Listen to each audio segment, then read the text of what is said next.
Anuman ang sitwasyon, anuman ang panahon, dapat pinaninindigan natin ang pangako natin sa Panginoon. Amen. Hindi tayo dapat ningaskugon na sa simula lang magaling.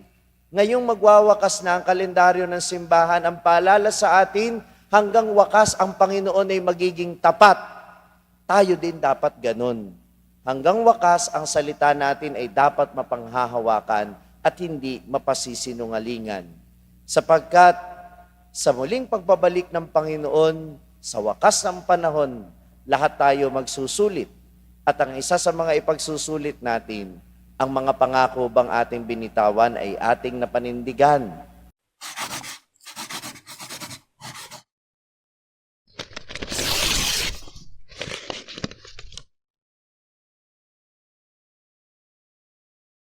Sumainyo ang Panginoon At sumayo. ang mabuting balita ng Panginoon ayon kay San Lucas. Papuri sa iyo, Panginoon. Noong panahong iyon, sinabi ni Jesus sa kaniyang mga alagad ang isang talinghaga, "Tingnan ninyo ang puno ng igos at ibang punong kahoy. Kapag nagdadahon na ito, alam ninyong malapit ng tag-araw. Gayon din naman, kapag nakita ninyong nangyayari na ang mga ito, malalaman ninyong malapit ng maghari ang Diyos. Tandaan ninyo, magaganap ang lahat ng ito bago mamatay ang lahat ng taong nabubuhay ngayon. Mawawala ang langit at lupa, ngunit ang mga salita ko'y hindi magkakabula." Ang mabuting balita ng Panginoon. Pinupuri ka namin, Panginoong Hesukristo. Magsiupo ba ang lahat? Magandang umaga po sa inyong lahat. Ang pagbati natin sa mga nakasubaybay sa pamamagitan ng live streaming. Meron daw pong hindi magandang ugali yung ilan sa ating mga Pilipino. Ang tawag po sa ugaling ito, yung ningaskugon. Alam niyo po yung ningaskugon? Magaling sa simula, pero hindi naman maitataguyod, hindi naman pala matatapos. Bakit? Tinatamad? Nawawalan ng gana? Nasisiraan ng loob? O kaya naman, nawawalan na ng dahilan para gawin ito. In short, nagiging apektado ng mga bagay sa paligid. Kaya nawawala yung determinasyon na tapusin ang sinimulang gawain. Kaya pinapaalala sa atin ng Panginoon ngayon sa Ebanghelyo, sa kanyang mga huling salita ngayon, mawawala ang langit at lupa, ngunit ang mga salita ko'y hindi magkakabula. Ang pangako ng Diyos at ang kanyang salitang binitawan, kanyang paninindigan, anuman ang mangyari sa paligid natin. Anuman ang mangyari sa mundo, hindi magbabago ang kanyang mga salita sa atin. Palagi itong matutupad, palagi itong mangyayari. At ito yung mga salitang binibitiwan ng Panginoon dahil mayroon talagang mangyayari 40 years after niyang sabihin ito. At ito yung babago sa kasaysayan hindi lang ng Israel, kundi ng buong mundo. At ito yung pagkasira ng Jerusalem. Yun yung tinutukoy ni Jesus nitong mga nakakaraang araw sa Ebanghelyo na walang bato na ititiraw sa ibabaw ng kapwa bato. Ano po bang ibig sabihin ng pagkawasak ng Jerusalem? Ang ibig sabihin nito ay yung templo ng Panginoon ay hindi na niya pananahanan. Yung templong ginawa ng tao. Bakit? Ano ba ang pangako ng Diyos sa matandang tipan kay Propeta Ezekiel? Na ang magiging templo niya ay hindi yung ginawa ng kamay ng tao, ang magiging templo niya ay yung ginawa ng kamay ng Diyos mismo. At ano ang templong iyon ayon kay San Pablo? Ang templo ng ating kalooban, yung ating pagkatao. Kaya siya'y hindi nasasambahin dun sa templo ng Jerusalem, siya'y sasambahin na sa puso ng lahat ng sumasampalataya sa Kanya. Lahat ng manalig kay Jesus ay nagiging templo ng Espiritu Santo.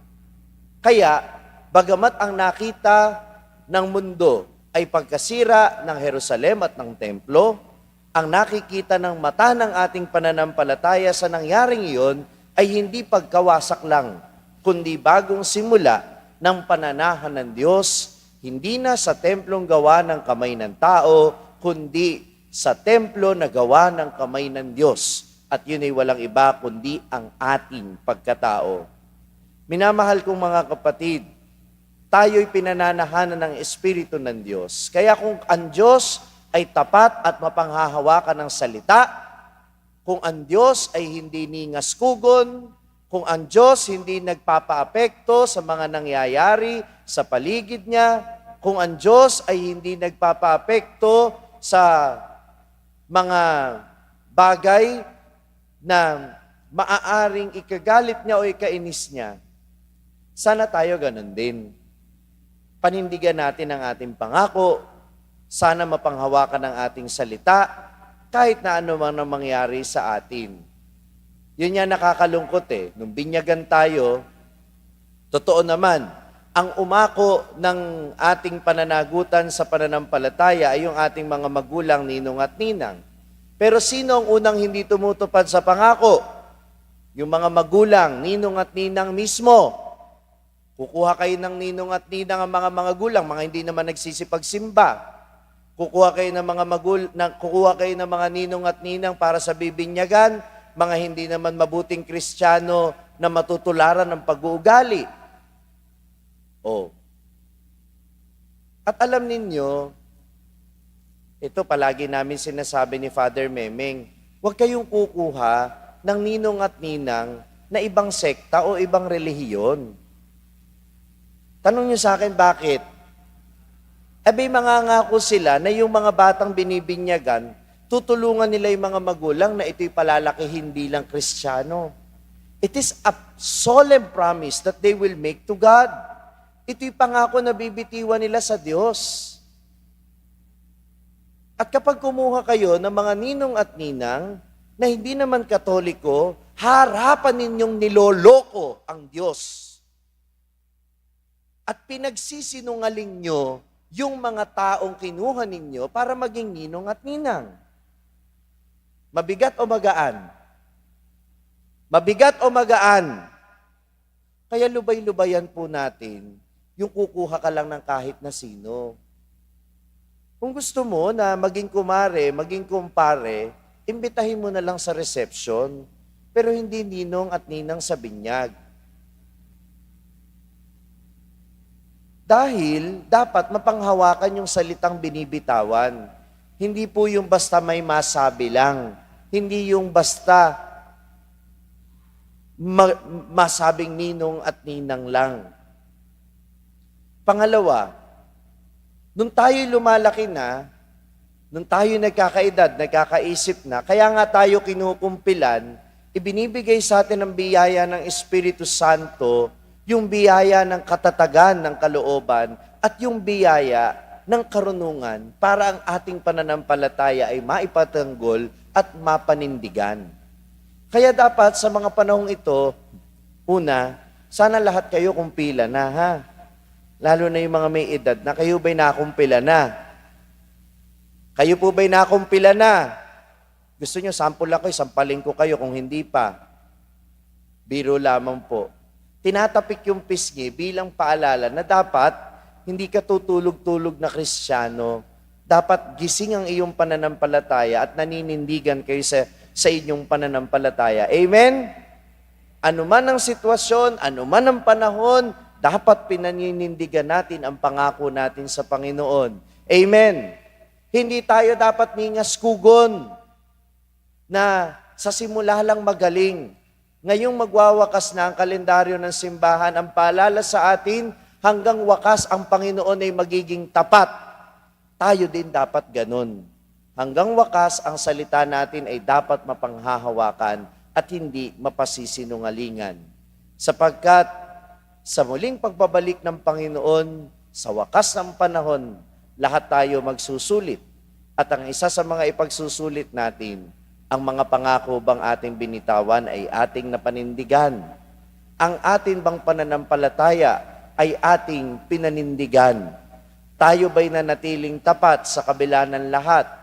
O tayo'y ningaskugon na sa simula lang magaling, pero kapag pinanghinaan ng loob, kapag tinamad, kapag nagkaroon na ng mga pagsubok sa buhay, ay agad sumusuko at tumatalikod sa mga pangako.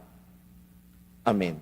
Kung na-bless ka ng pagninilay natin sa araw na ito, huwag mong kalimutang mag-subscribe sa page na ito at i-click ang bell button para manatiling updated sa tuwing nag-upload tayo ng mga pagninilay dito.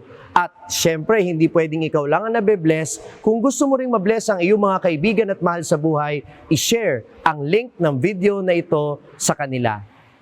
Ako po si Father Franz Dizon, ang content creator ng Sa Madaling Sabi na matatagpuan ninyo sa iba-ibang social media platforms.